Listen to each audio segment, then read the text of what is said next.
Hola, bienvenidos, bienvenidas a todas a esta entrevista con un especialista como es nuestro amigo, compañero Pedro Barragán. Pedro Barragán es economista y es experto en relaciones internacionales y hace muy poquito que ha puesto todo su conocimiento en un libro increíble que se llama ¿Por qué China está ganando la economía?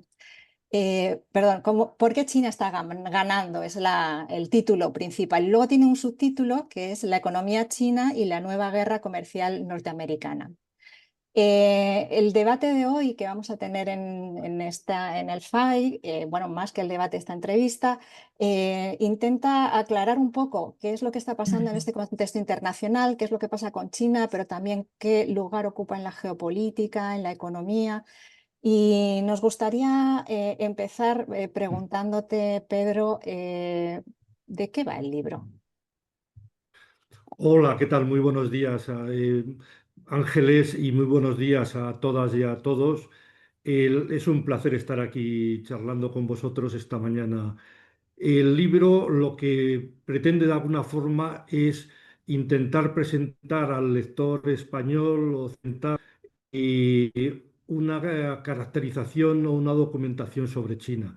Existe una muy mala información y mucha desinformación sobre China, y el libro pues, pretende presentar cómo es China, cómo es la economía china, qué es lo que está pasando en ese país, cuál es la revolución económica sin parangón que se está produciendo.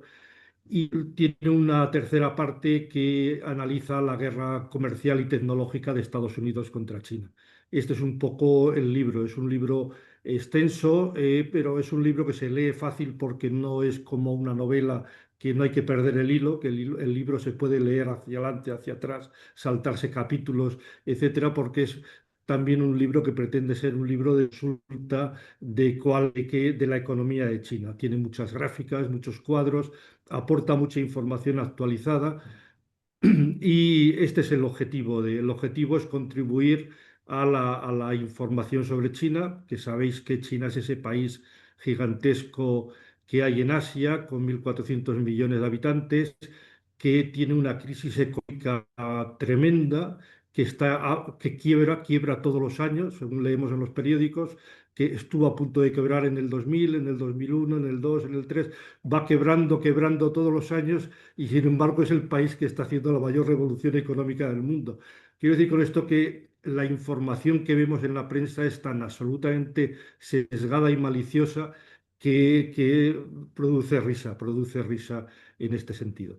Pues yo diría que esto es un poco lo que pretende el libro, y no agoto más tiempo para que nos dé plazo para el resto de preguntas. Sí, porque vamos a hacer una entrevista coral entre algunos compañeros y compañeras del Frente Antiimperialista Internacionalista y vamos a arrancar con la compañera Monse y en todas estas preguntas que te vamos a ir haciendo es un poco el objetivo de aclarar ese desconocimiento que existe sobre el caso de China, a ver cómo podemos aproximarnos a un conocimiento mejor. Y le doy la palabra a Monse. Hola, buenos días. Hola, Sí, la Monse. primera cuestión contiene dos preguntas y previamente hay dos afirmaciones o dos frases como preámbulo de esa doble pregunta. La primera frase sería, la paz se protege con la fuerza, y la segunda frase es, la memoria nos define. Y en cuanto a las dos preguntas que siguen, la primera es, ¿cómo se sitúa China en un contexto belicista impulsado por la anglosfera? Y la segunda pregunta es, ¿cómo se refleja su respuesta en sus planes de iniciativa de gobernanza global? Muy bien, Monse, muchas gracias por la pregunta. Yo quiero obviar en esta primera pregunta los aspectos militares que contiene de alguna forma la pregunta, por aquello de que, bueno, ya China es un país comunista y empezamos hablando del tema militar, pues parece que no sería, lo cual no quiere decir que más adelante abordemos todo el tema militar o la situación militar en China y en el mundo. Desde el punto de vista de la respuesta ya concreta, yo diría que China es hoy por hoy uno de los países más longevos como país en el mundo, pues tiene, podría decirse, 5.000 o 7.000 años de historia, según donde tomemos el inicio del actual país. Y aparte de esa historia tan tremenda, una de sus características es que no ha hecho la guerra ni ha invadido a ningún país en esos 5.000 años de historia. O sea, ha tenido guerras, pero ha tenido guerras por las invasiones que ha tenido, pues occidentales de Japón, etcétera. Todos conocemos las guerras del opio, en fin, no vamos a entrar en ello. O sea que China, la cultura china nunca ha sido una cultura de expansión, de invasión hacia sus vecinos, muy diferente de lo que ha sido la cultura de las civilizaciones europeas. O sea que en este sentido, la actitud de China siempre ha sido pacífica y pacifista. O sea, yo creo que esto es muy importante decirlo. Entrando un poco, o sea, ¿cómo responde? Sería la respuesta a la primera pregunta. Pues responde con pacifismo y pues de alguna forma intentando tener pues un armamento disuasorio pues para evitar ser atacada. O sea que luego podemos entrar más en detalle de él. En cuanto a la segunda pregunta, yo más que explicar la iniciativa de gobernanza global, a mí que ahora lo podemos ver, lo que me parece más interesante es un poco comentar cuáles son los problemas que China ve que existen en el mundo. Yo creo que eso está en la base de la iniciativa última, la iniciativa de gobernanza global. Y esos tres problemas que China define o señala en el mundo sería el primero, la exclusión del sur global en la toma de decisiones en el mundo. Este es el primer problema que hoy tenemos en la humanidad. Y bueno, esto es evidente como el sur global está excluido de todas las organizaciones mundiales de toma de decisiones y eso es un problema que, bueno, que garantiza o que permite el imperialismo o el dominio occidental de toda la historia moderna. Yo he puesto aquí unas, como Manuel me dijo las preguntas con un par de días, he traído unos datos para explicar la exclusión del sur global. Y vamos a comparar los BRICS con el G7. En la población de los BRICS es el 48,69% de la población mundial, mientras que la población del G7 son el 9,72% de la población. O sea, los BRICS son 5 veces la población del G7. En cuanto al PIB, los BRICS representan el 39,34%, o sea, el 40%, frente al 29,44% del G7, o sea, el 30%, o sea que es un veintitantos por ciento superior al G7. Y en cuanto al derecho de voto que tienen los organismos internacionales, he puesto como ejemplo el Fondo Monetario Internacional, pero es el mismo en el Banco Mundial, etcétera. Los BRICS tienen tan solo el 12,93 y el G7 tiene el 38,61. O sea, los BRICS son la mitad de la población, casi la mitad de la economía del mundo y solo tienen el 12% de los votos, mientras que el G7, que no llega al 10% de la población, que no llega al 30% del PIB, tiene el 40% de los derechos de voto. Esto es una situación insostenible a la que Estados Unidos está impidiendo de todas las formas que se renueven o se actualicen las participaciones o las cuotas de votación. Lo mismo ocurre en la Organización Mundial del Comercio, que está bloqueada por Estados Unidos, que pide la renovación de los órganos donde va habiendo defunciones o salidas de miembros y que lo convierte en totalmente inoperativo. El segundo problema que plantea China es la manipulación del derecho internacional y la ONU. O sea, hay una manipulación absoluta del derecho internacional, lo estamos, bueno, es decir, el caso de Palestina pues es evidente, y en el caso de la ONU, pues yo diría que con dos características. Una, el derecho de veto occidental que ha impedido pues todas las decisiones o todas las propuestas que se han ido haciendo a favor de Palestina en estos últimos meses. y la segunda parte sería las ausencias. No está representado África, no está representado Latinoamérica, no está representado el sur de Asia en ese Consejo de Seguridad. Y el tercer gran problema que tendría la humanidad en estos momentos es el avance o el no avance de la Agenda 2030. Sabéis que la Agenda 2030 es un objetivo de Naciones Unidas para conseguir sacar o mejorar todos los aspectos de la sociedad y de la humanidad, y que en el acuerdo con los datos de la ONU que he sacado para finales de 2024, el 17% de los objetivos de la agenda, de los ODS que se llaman, el 17% estaban progresando, el 35% estaban igual, estancados, y el 48%, prácticamente la mitad, están retrocediendo. O sea, en lugar de estar avanzando la humanidad, se está produciendo un retroceso.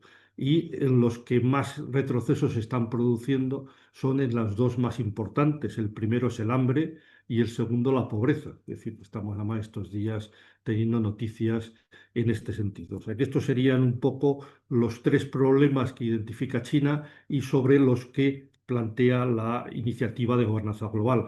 Una iniciativa que se basa en la igualdad soberana para todos los países, independientemente de su tamaño, de su población, etcétera, el respeto absoluto al Estado de Derecho internacional. O sea, el Estado de Derecho internacional lo han construido las potencias occidentales y lo han utilizado mientras les ha reportado beneficios. En el momento en que el progreso de los países del sur global empiezan a poder también utilizar esos mecanismos del derecho internacional, pues Occidente lo está bloqueando.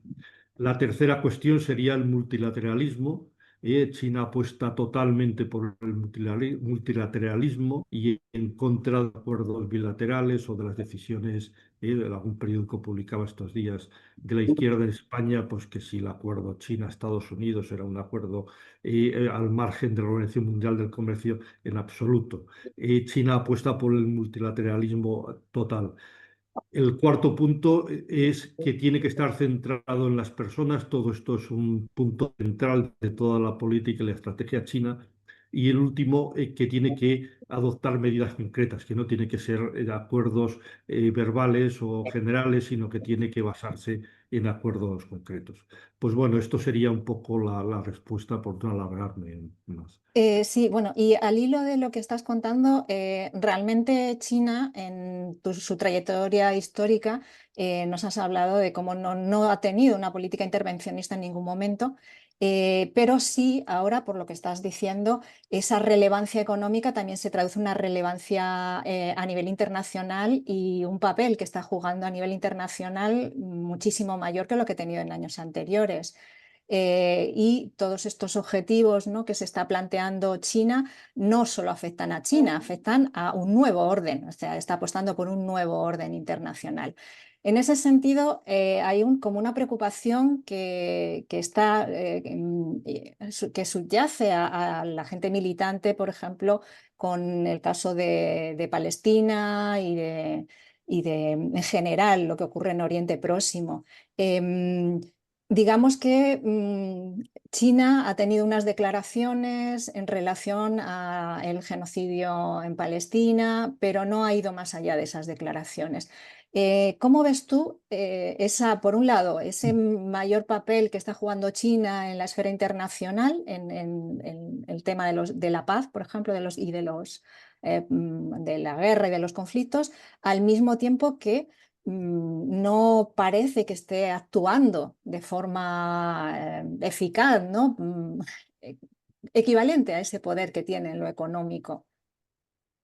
Bien, me parece una pregunta muy interesante. De todas las formas, el poder de China, es evidente que China tiene un progreso y una revolución económica y ecológica en marcha tremenda, aunque el poder social, el poder mediático no solo lo marca la economía, pero a muy largo plazo. Es decir, en el corto plazo, lo que se llama el poder blando, está en manos de Estados Unidos. El dominio de los medios de comunicación, de la cultura, del pensamiento, etcétera, es Estados Unidos y Occidente quien lo marca, y la capacidad de China en este sentido es todavía muy limitada. es muy limitada porque, bueno, hay una desinformación grande, tardaremos todavía bastantes años en que ese poder blando de China se equipare pues, a su poderío económico.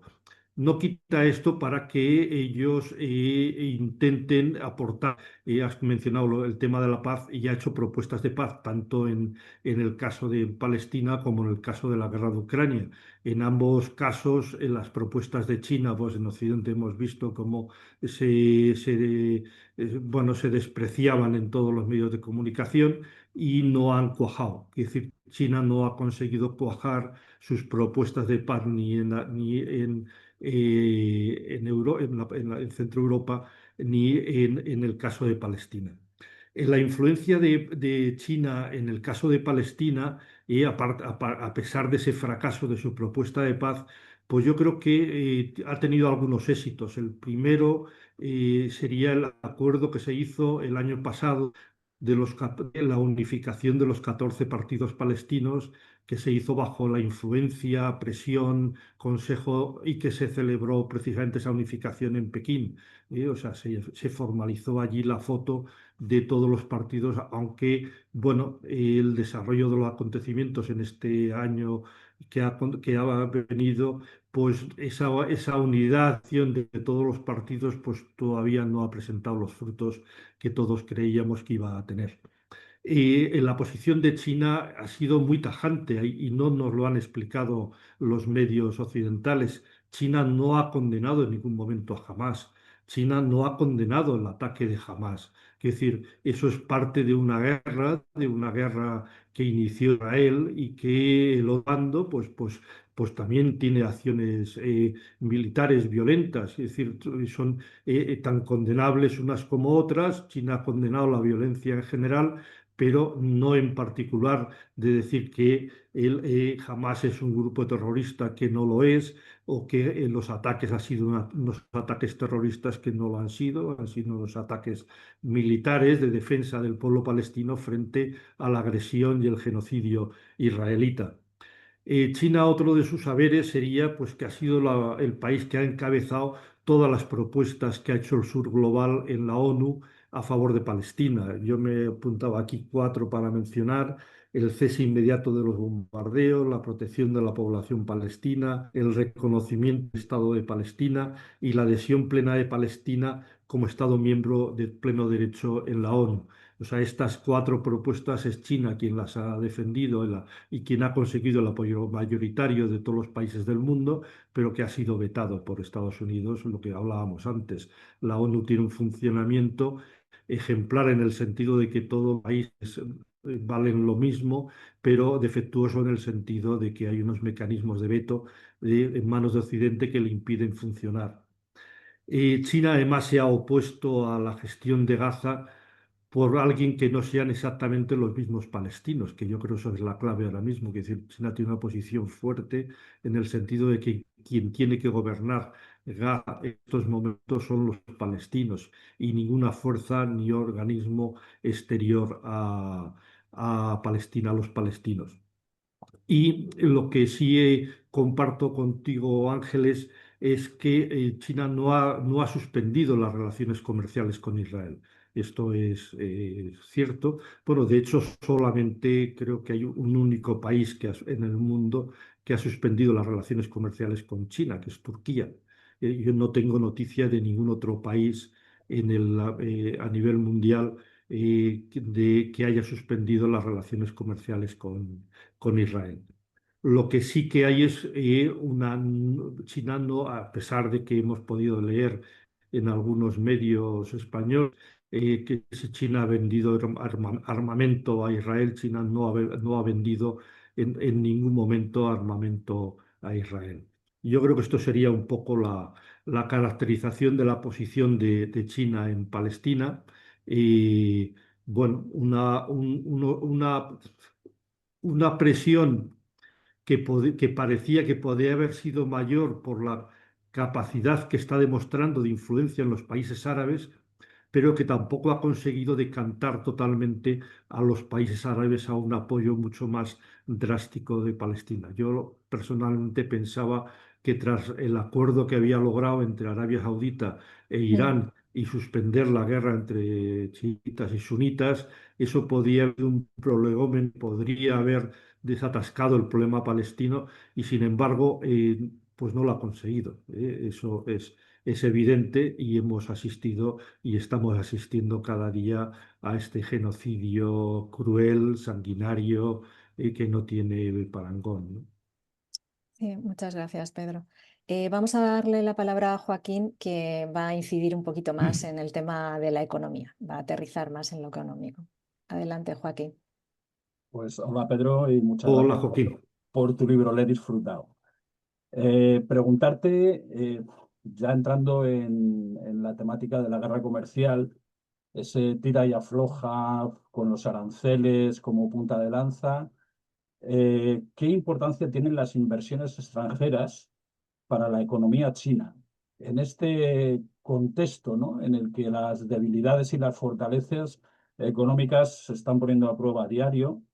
Y luego una segunda parte que iría también dentro del contexto que ya nos has puesto a nivel general de esa exclusión del sur de la toma de decisiones sobre los BRICS, ¿no?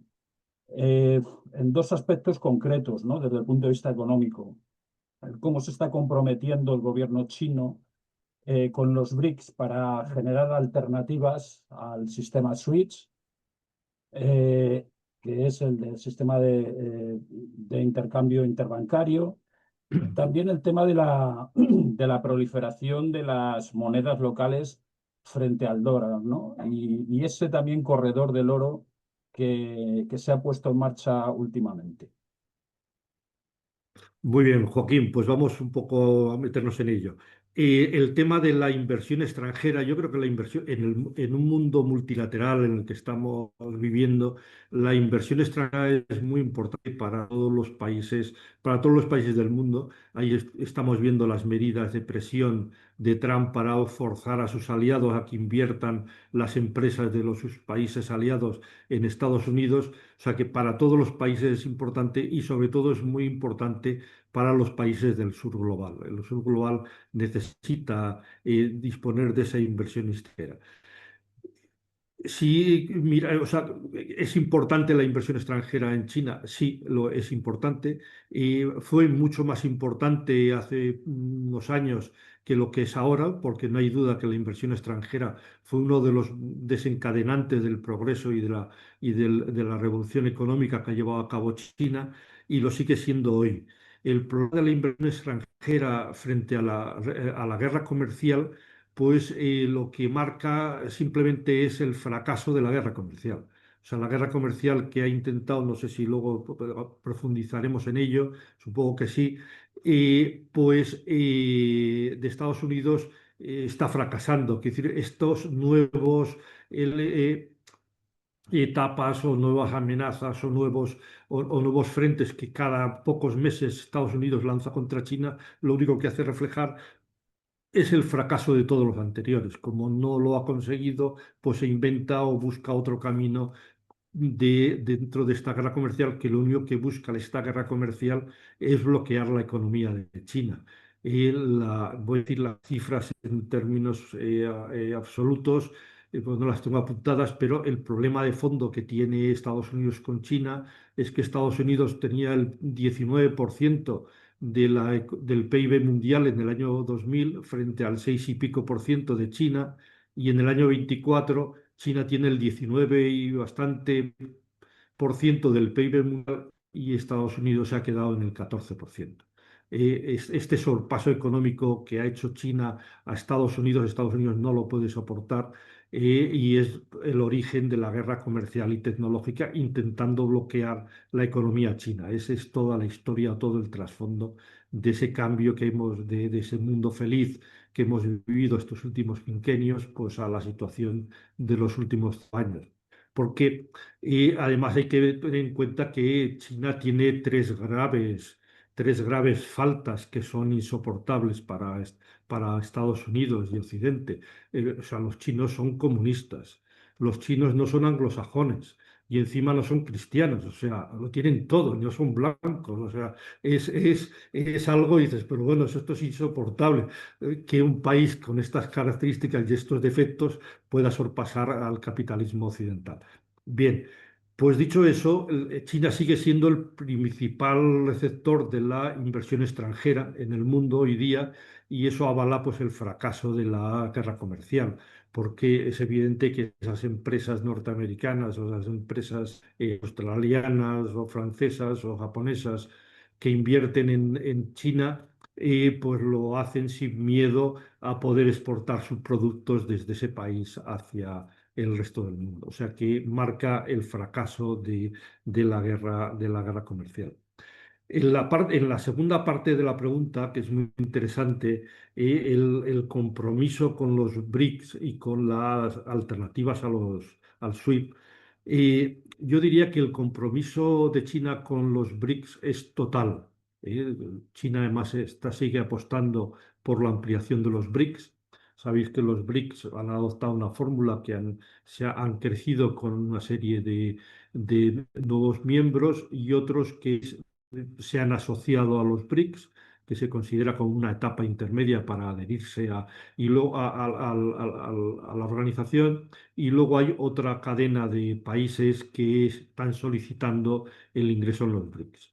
No es China quien está ralentizando este proceso, no hay una opinión unánime entre los analistas mundiales de quién está detrás de esa ralentización del ingreso a los BRICS, pero podría estar posiblemente la India, pueda ser el país que esté ralentizando, o quizá Brasil. Hubo un impulso muy fuerte en la reunión de Kazán en Rusia del año 2024 y en cambio en el 2025 pues el único ingreso que hemos tenido ha sido el de Indonesia con la celebración de la reunión de BRICS en Brasil, que ha sido más light que la que tuvimos en Rusia el año pasado.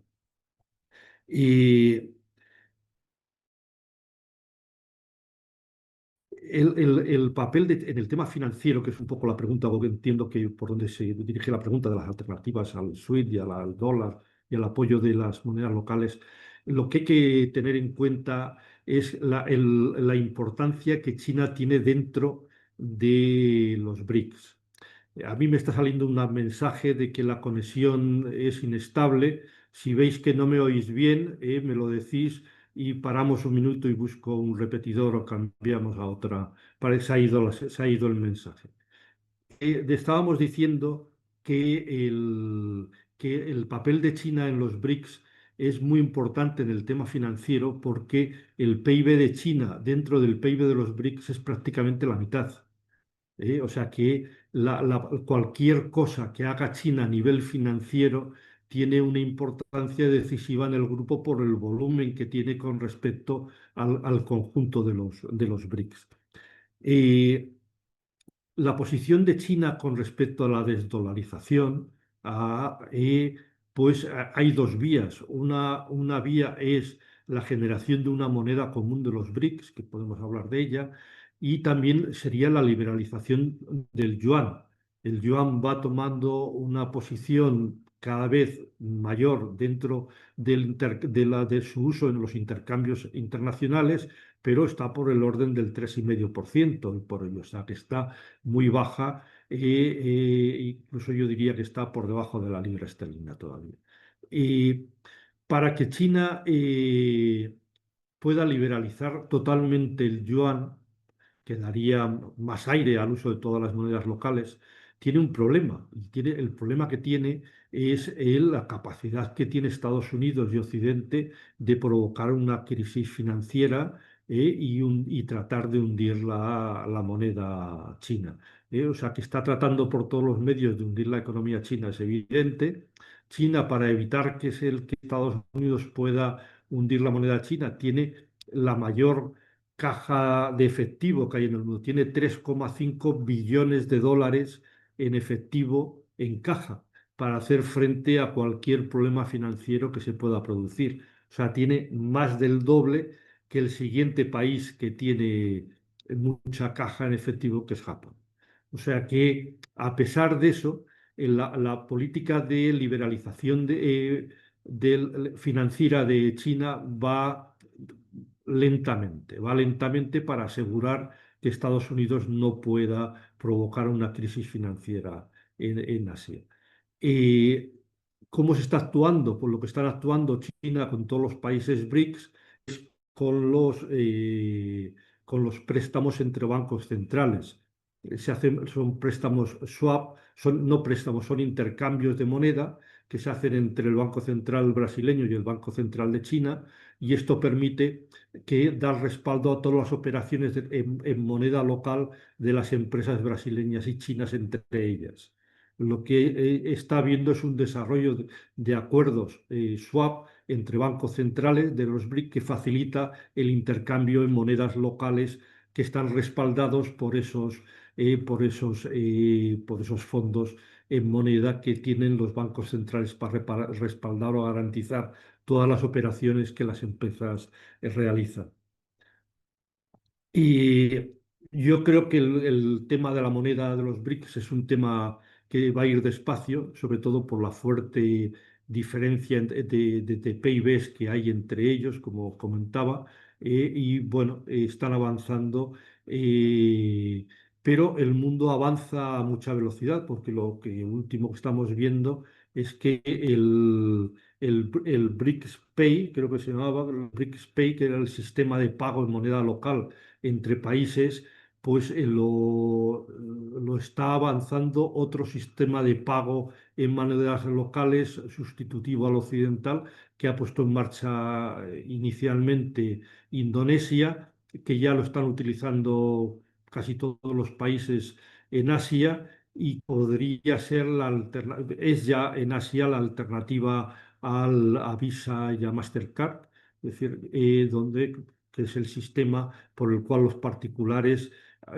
realizamos pagos, pero que van con cambio al dólar. Es decir, si yo pago en Sri Lanka, pago una compra con mi tarjeta de crédito, yo lo estoy pagando en euros, pero esos euros han ido a dólares y de dólares a la moneda local del país donde lo estoy haciendo. Es decir, la forma de suplantar al dólar como moneda intermedia sería este sistema que ha puesto en marcha Indonesia y al que se han adherido ya casi todos los países de Asia.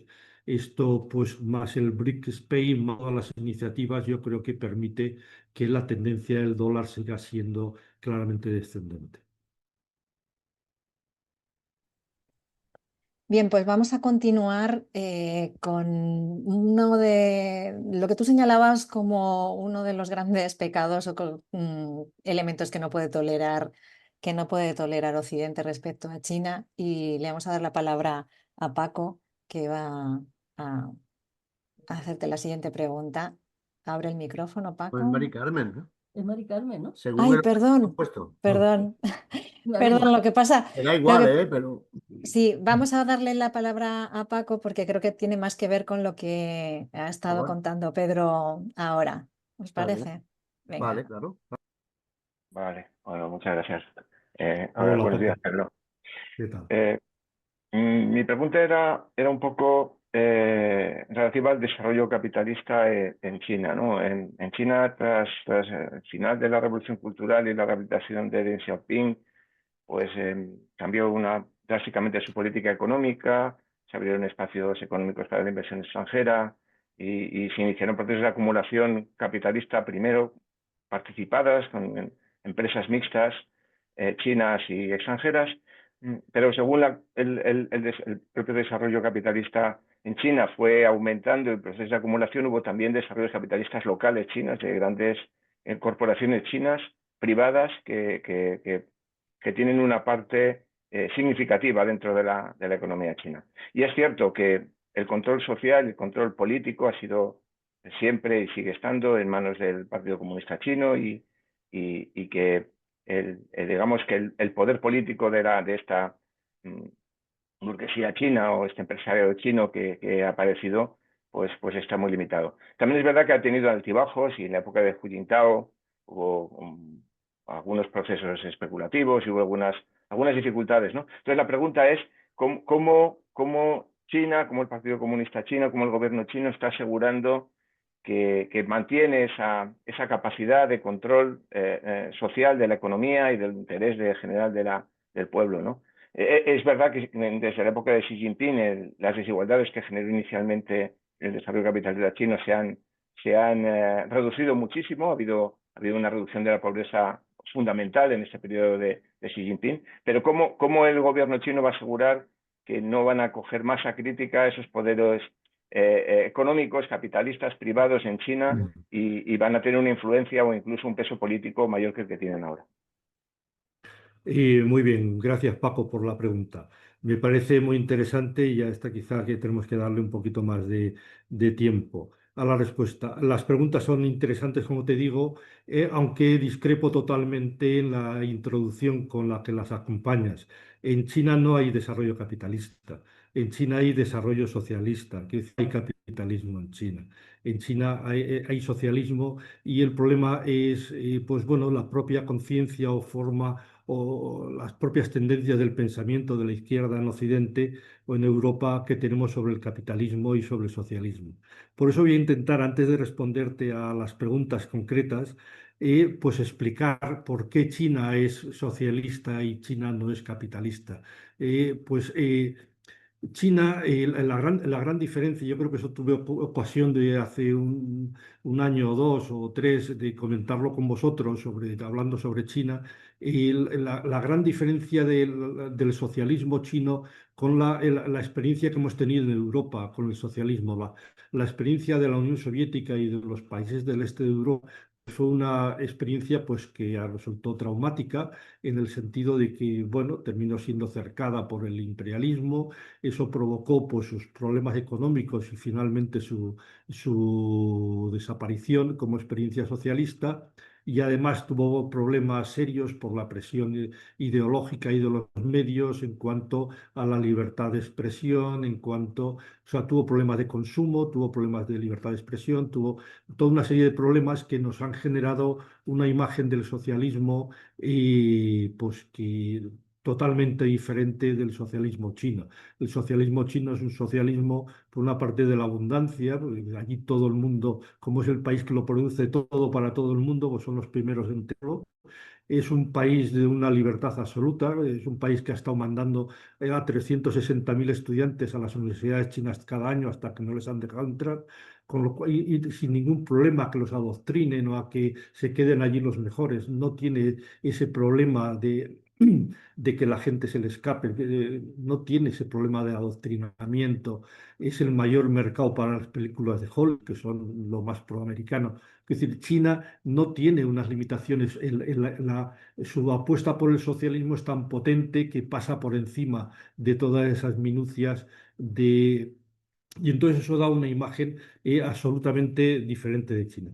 Pero luego el gran cambio que aporta la experiencia china, aparte de estas dos cosas, que son no anecdóticas, pero son más laterales, es la consideración de que el mercado no es una parte del capitalismo. El mercado es una característica económica de todos los sistemas económicos que ha tenido la humanidad, del feudalismo, del capitalismo, del socialismo.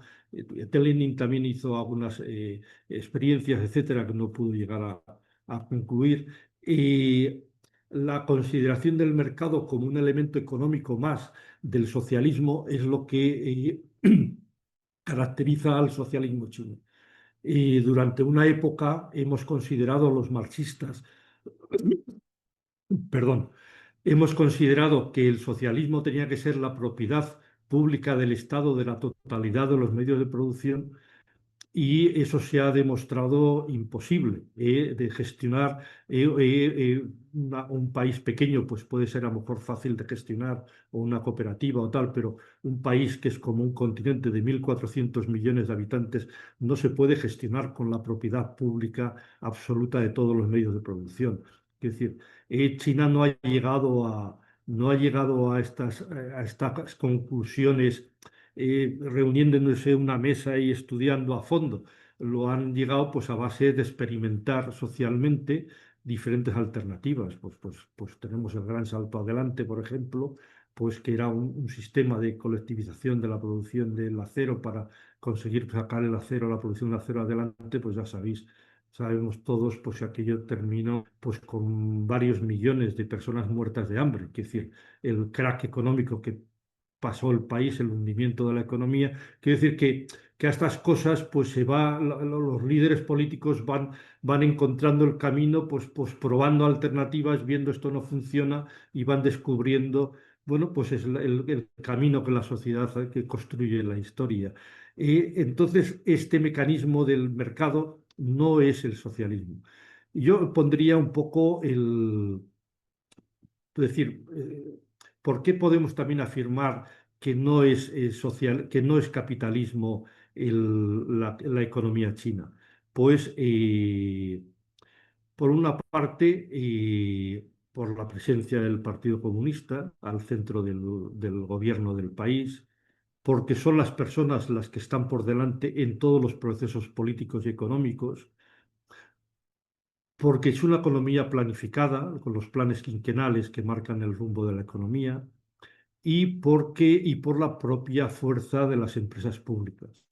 Yo, para que os hagáis una idea de la importancia de las empresas públicas en China, yo tengo un cálculo en el libro que las OEs, las empresas públicas, dentro creo que es la lista Forbes, de las 500 mayores empresas del mundo en el año 24, pues de las 100 primeras, que son las que he analizado, pues hay 17 empresas públicas chinas. O sea, en las 100 mayores empresas del mundo hay 100 empresas públicas chinas. Hay muchas otras empresas chinas, pero que son privadas.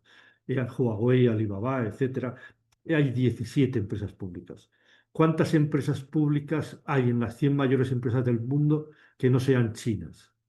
Sería la otra pregunta. Hay 5, solo hay 5. ¿Y quiénes son estas 5 empresas que hay públicas que no son chinas en las mayores del mundo? Pues la primera es la de la empresa de petróleos de Arabia Saudita. La segunda es Volkswagen, los coches, que es del Estado alemán. La tercera es Gazprom rusa. La cuarta es la empresa de petróleos rusa.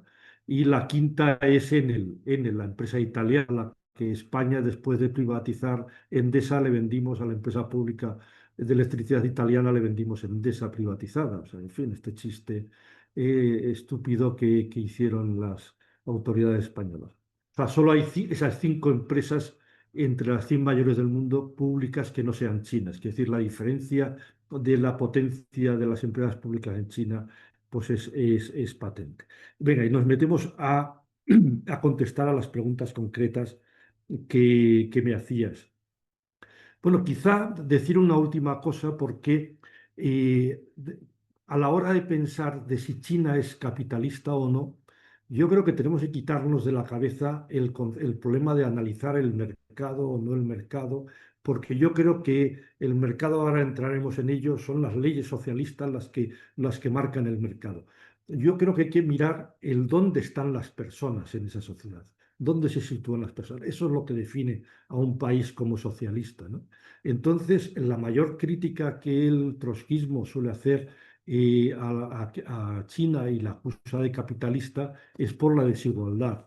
Es decir, el índice de Gini en China está peor que el índice de Gini en España. Es más desigual China que España, por eso es un país capitalista.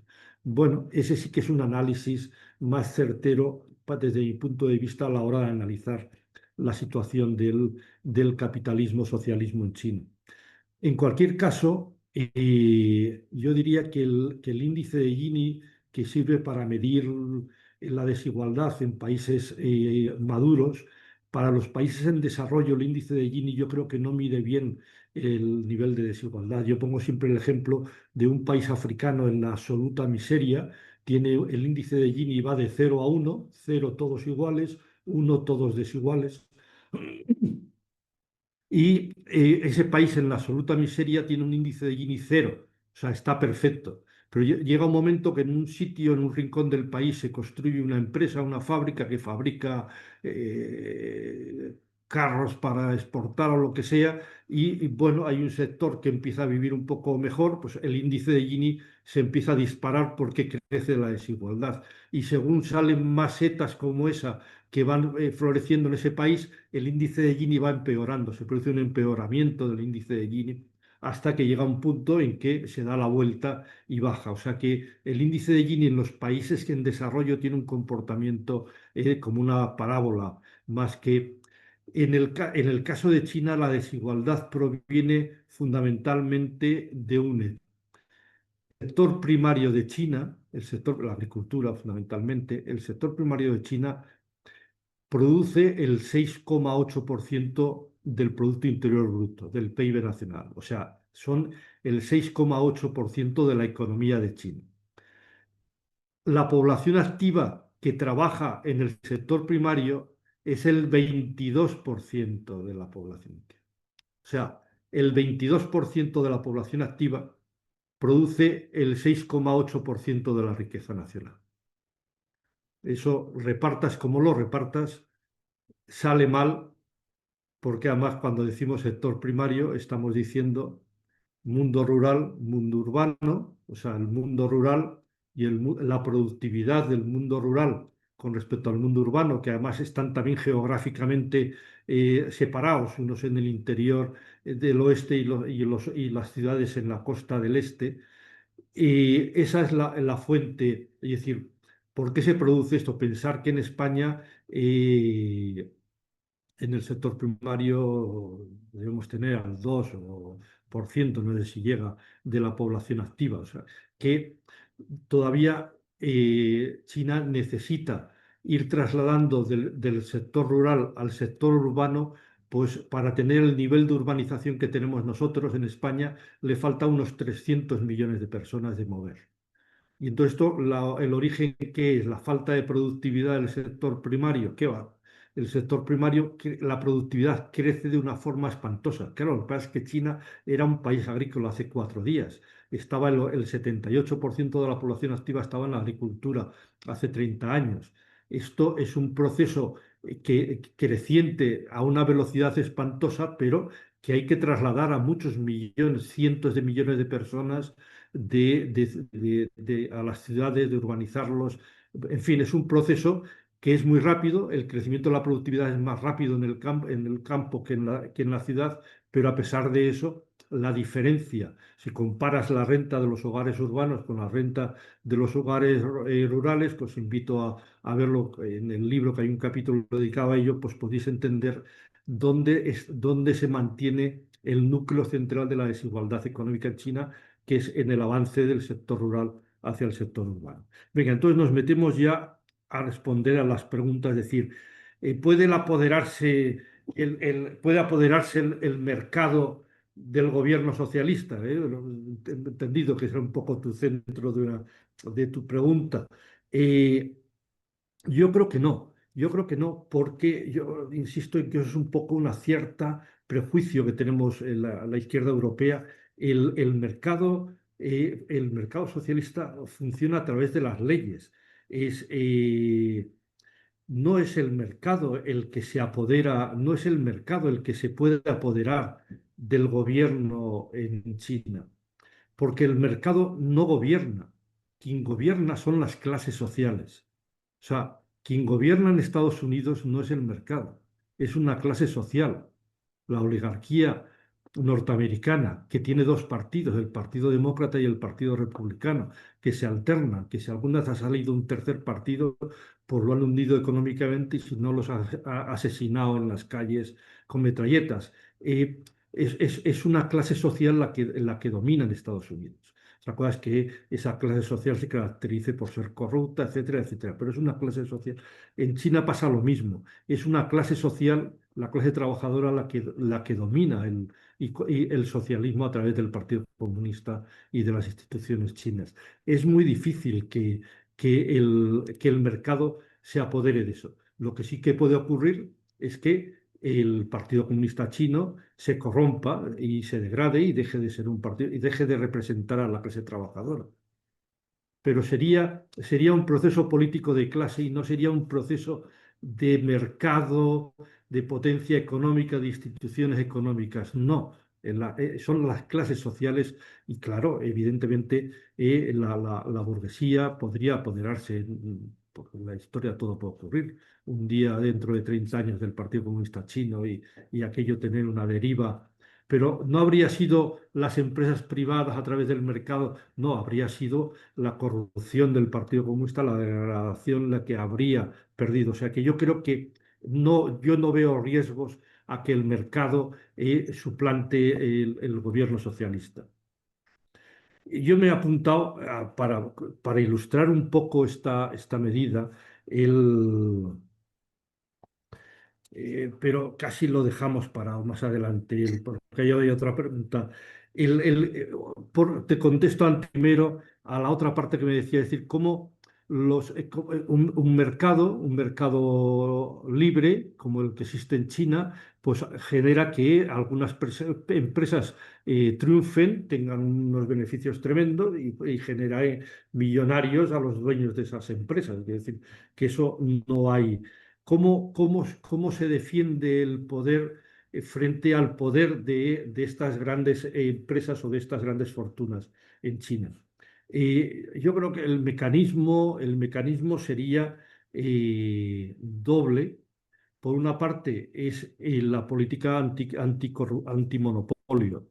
La política antimonopolio, que las leyes antimonopolio son muy rígidas en China, es absoluto, el monopolio no se tolera en ningún sector, ni siquiera en los sectores donde están las empresas públicas, que todas las empresas públicas están compitiendo en mercados abiertos.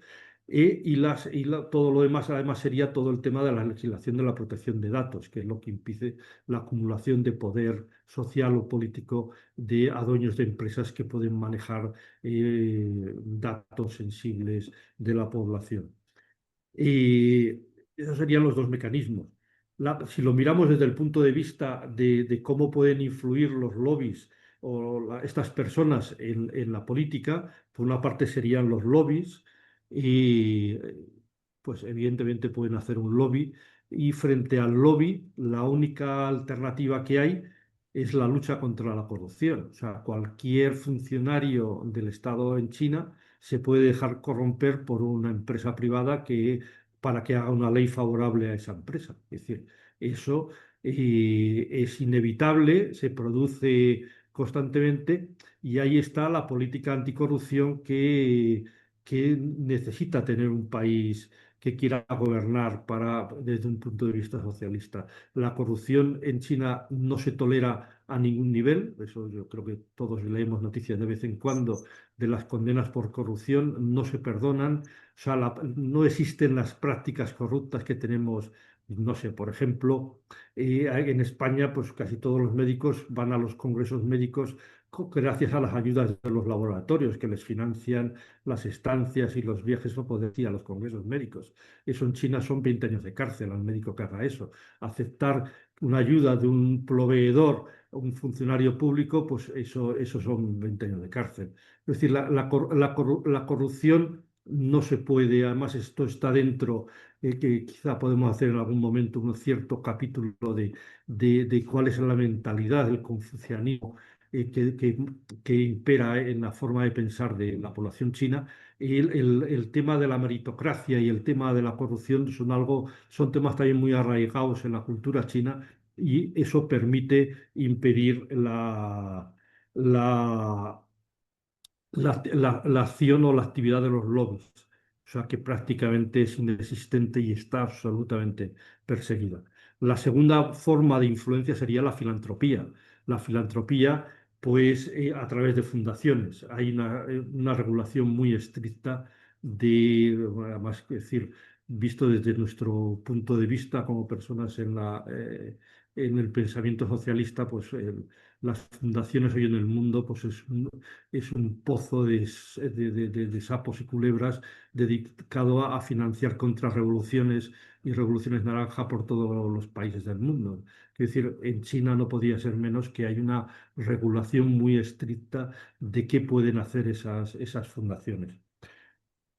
Y habría una tercera forma de influir de estas personas que sería el desarrollo económico. Quiero decir, si yo invierto en esta ciudad o invierto en esta otra, yo estoy teniendo una influencia tremenda. Quiero decir, esa influencia, eso sí que es inevitable. Quiero decir yo que las decisiones económicas que toman esas empresas tienen influencia en el, pero no tienen por qué tienen influencia en el desarrollo económico de esas regiones, pero no tiene por qué tener consecuencias en el desarrollo político o en las decisiones políticas de esas regiones.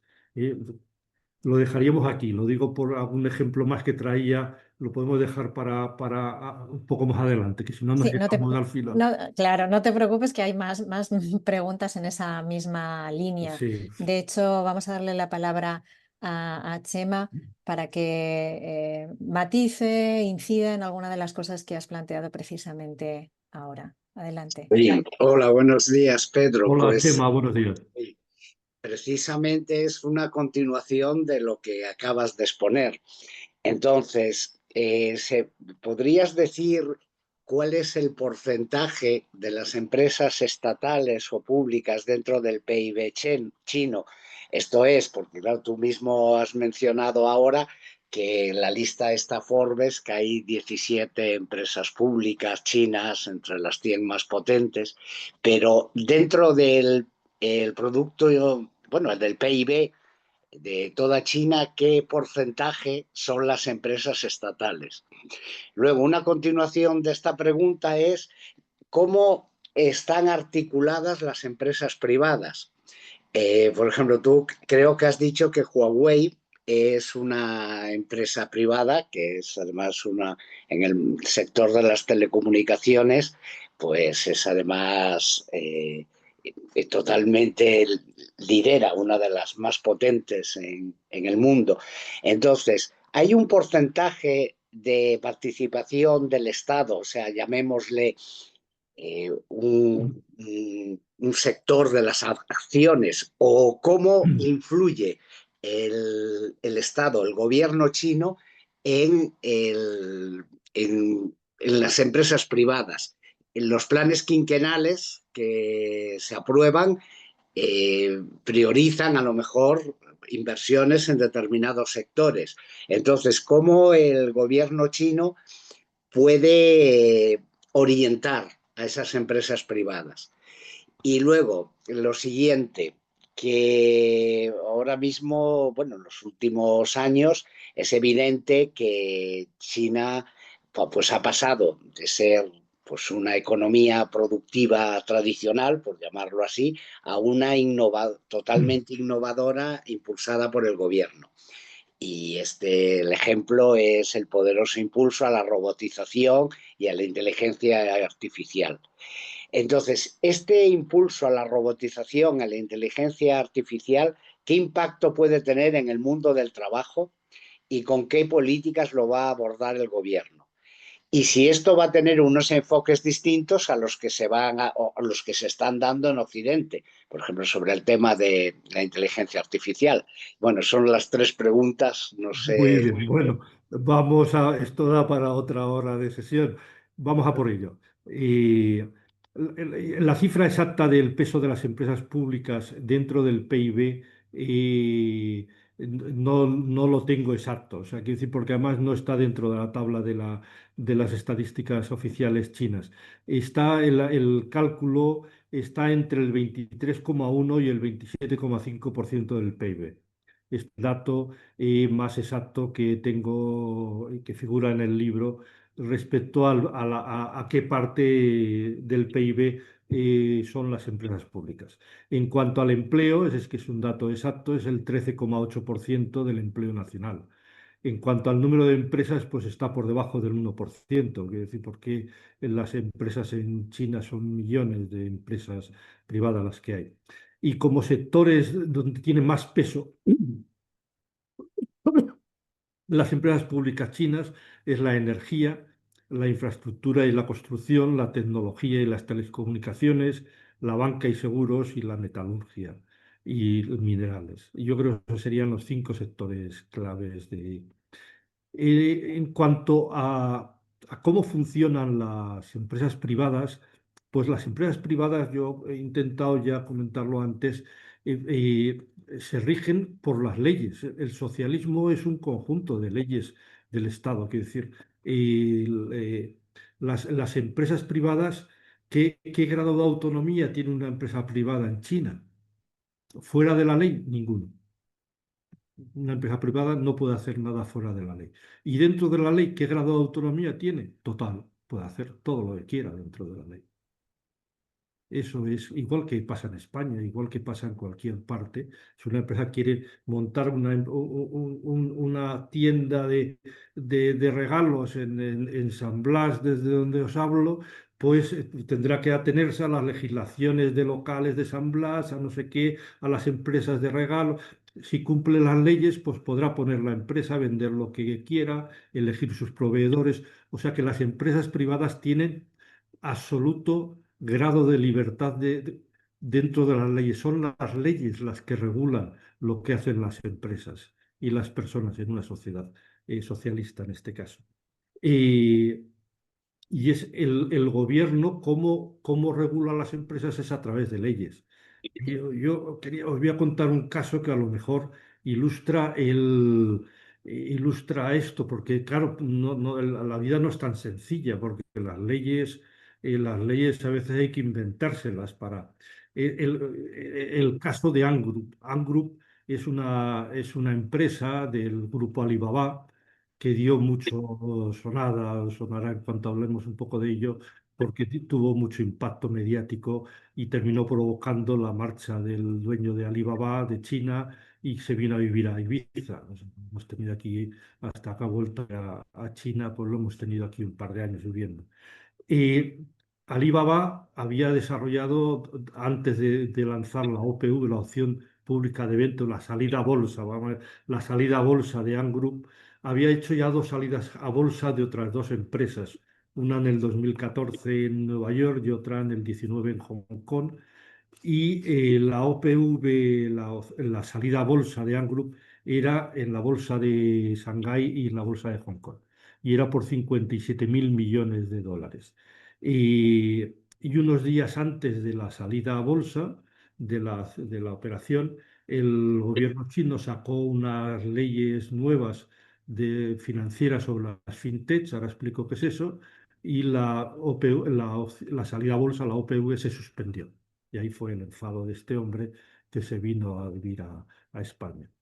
Y ¿qué son las fintechs? Ant Group es una fintech. Las fintechs, que a lo mejor no suena, fintech en el fondo no es nada más que los bancos por Internet, la banca por Internet, viene a ser más o menos eso. Claro, en el caso de Ant Group, Ant Group, la marca más conocida que tiene es Alipay, que es con lo que paga todo el mundo en China. Todo se paga con Alipay en China. Alipay tiene 1.300 millones de clientes bancarios y además de pagar, lo que hacen es dar préstamos, etcétera, etcétera. Las fintechs no estaban en ese momento reguladas en ningún país del mundo. China fue de los primeros en introducir la legislación sobre las fintechs porque le quemaba la salida a bolsa de Ant Group. Y la clave fundamental es que la banca en ningún país del mundo puede funcionar sin unas reservas que garanticen los depósitos de los clientes. Todos los bancos en todos los países del mundo están obligados a mantener un porcentaje de sus fondos en reserva para garantizar el cliente en la devolución de las imposiciones de los clientes. Eso no estaba regulado en las fintechs, eso no lo practicaba Alipay, no tenía reservas y eso fue lo que introdujo la ley en China. Y eso fue lo que impidió que saliese la bolsa, la empresa, porque no tenía las reservas. Quiero contar con esto de que la forma que tiene el socialismo de regular lo que hacen las empresas no es mediante imposiciones autocráticas o decisiones del Partido Comunista, sino que es un proceso legal donde hay que llevar unas leyes al Parlamento, se tienen que aprobar, y a veces hay que hacerlo con una velocidad, como en este caso, porque te apremia la necesidad. Que esta es la forma o el mecanismo por el cual el gobierno influye en las empresas. El gobierno determina exactamente lo que hacen las empresas, lo determina pues igual que en España, pues en España el gobierno está dando 6.000 euros a las personas que compran un coche eléctrico y no se los da a los que compran un coche diésel. Está influyendo en la compra de los consumidores del coche eléctrico y está en contra de las empresas de diésel y favoreciendo a las... Quiero decir que a través de todas las leyes es como se regula el mercado y es como se regula la actividad de las empresas. Este sería un poco el mecanismo el que se sigue en un país socialista moderno pues, de la envergadura económica de China. En el tema de la robotización y la inteligencia artificial,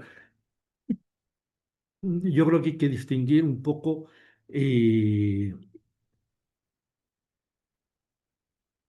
dos sociedades diferentes, y una sociedad con empleo y una sociedad con problemas de desempleo, con problemas de paro.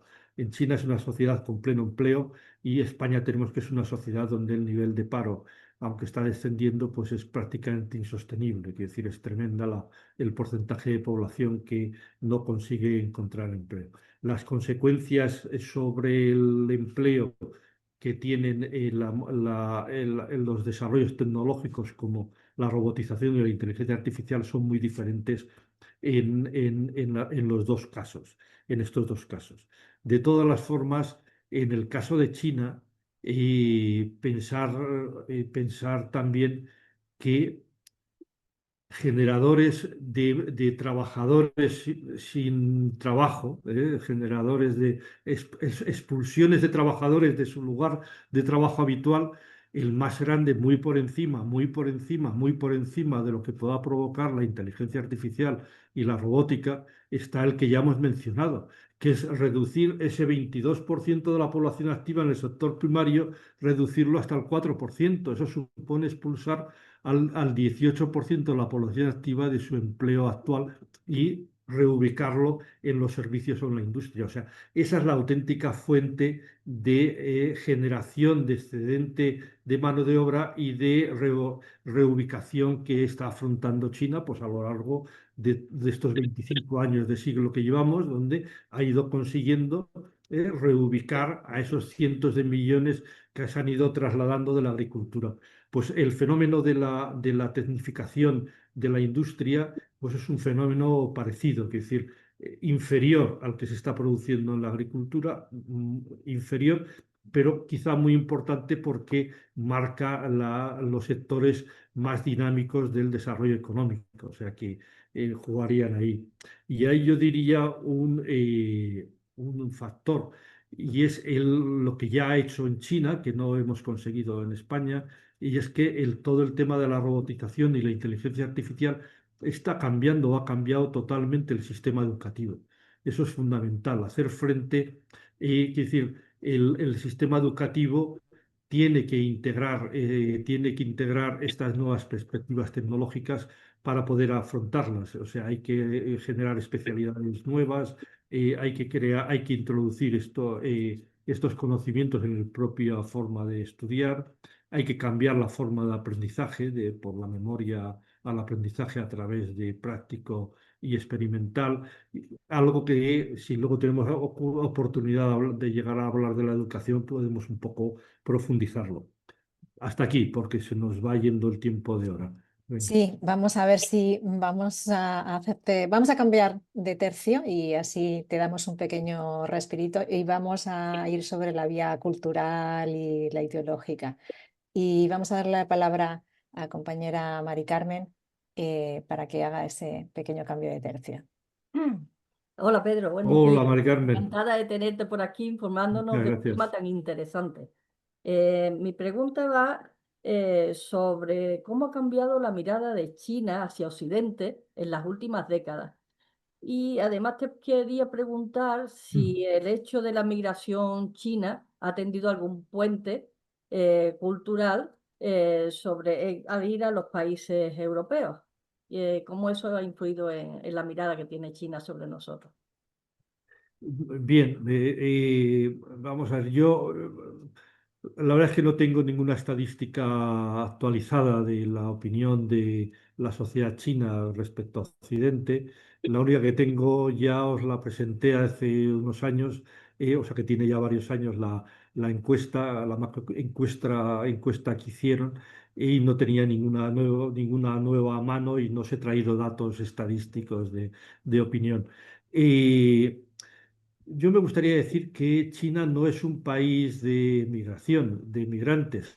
Hombre, a nosotros nos llama la atención porque tenemos bazares en todas las esquinas y restaurantes chinos en todas las ciudades españolas. Nos da la impresión. En China, en España tenemos solamente 200 y algo mil chinos, que además todos vienen de la misma ciudad. No hay un proceso de migración de China hacia el exterior.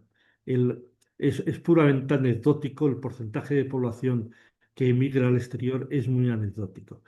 Lo que sí que hay, en cambio, es una salida muy grande de China hacia el exterior de jóvenes a estudiar. O sea, ya hemos hablado antes de los 360.000 que iban cada año a Estados Unidos, a las universidades europeas, a las españolas, australianas, etcétera, etcétera. O sea, los cientos y cientos de miles de estudiantes que salen al exterior. Y eso sí que tiene una influencia importante porque además la persona que sale no es una persona que sale con una mano delante y otra detrás, con un nivel económico, cultural bajo y es un refugiado económico a un país más avanzado, sino que el caso de un estudiante es un señor con una formación ya básica porque va a hacer estudios universitarios, y que, bueno, va a tener luego un peso importante en la sociedad china al volver, mucho mayor que la que puede tener un trabajador manual. O sea, de alguna forma, no cabe duda que si cogemos a los 10 millones de personas más influyentes en China, digo influyentes porque son alcaldes o ministros o directores de una empresa o tal, pues a lo mejor la mitad han estudiado en Harvard. O sea, la influencia que Occidente ha podido tener en estos estudiantes cuando han regresado hacia China. Yo diría que esa es la mayor influencia cultural que Occidente hemos podido hacer hacia chinos fuera de China. De todas las formas, la opinión de China sobre Estados Unidos, pues a pesar de esa guerra sistemática, cultural, política que hemos tenido siempre de Estados Unidos contra China, China es el país más contaminante del mundo, claro, China es el más grande del mundo y es el que tiene más de todo del mundo. Pues se trata de coger lo malo y hablar de lo malo y siempre será el que más tiene, el que más tiene. Evidentemente, China contamina mucho más que Andorra, eso quién lo va a poner en duda. Pues, claro, y nadie habla luego de toneladas de emisiones por habitante, que entonces cambia radicalmente el mapa de la contaminación. Y dicho eso, se está produciendo un cambio muy importante en la opinión pública china respecto a Occidente. Claro, hay una guerra declarada de Estados Unidos contra China y eso evidentemente pesa sobre China. La crisis que está teniendo el mercado de Hollywood, del cine de Hollywood, en las salas chinas, pues es tremenda. Es decir, la progresión que están teniendo las películas o los títulos chinos en sus salas. O sea, hay una caída muy grande de la opinión pública respecto a Estados Unidos y además un aumento del orgullo nacional. Que es decir, un país al que le agreden, pues lo que hace es que se siente más orgulloso. Lo que genera es la identificación nacional, el orgullo. Yo creo que es lo que está consiguiendo. eh, es lo que está consiguiendo la agresión occidental hacia China, un empoderamiento ideológico mucho mayor en China que no cabe duda que está habiendo. Y además un factor que es quizá yo creo que puede ser importante en los próximos años, y es que yo creo que China cada vez es más consciente de su capacidad de autosuficiencia. O sea, la autosuficiencia para nosotros, para los españoles, es un concepto maldito, que es antieconómico, porque lleva a la ruina del país, porque Franco lo puso en marcha en España y nos llevó a los años del hambre y a los 5 o 6 millones de españoles que salieron corriendo hacia Europa como pudieron en trenes sobrecargados, porque se morían de hambre en sus pueblos.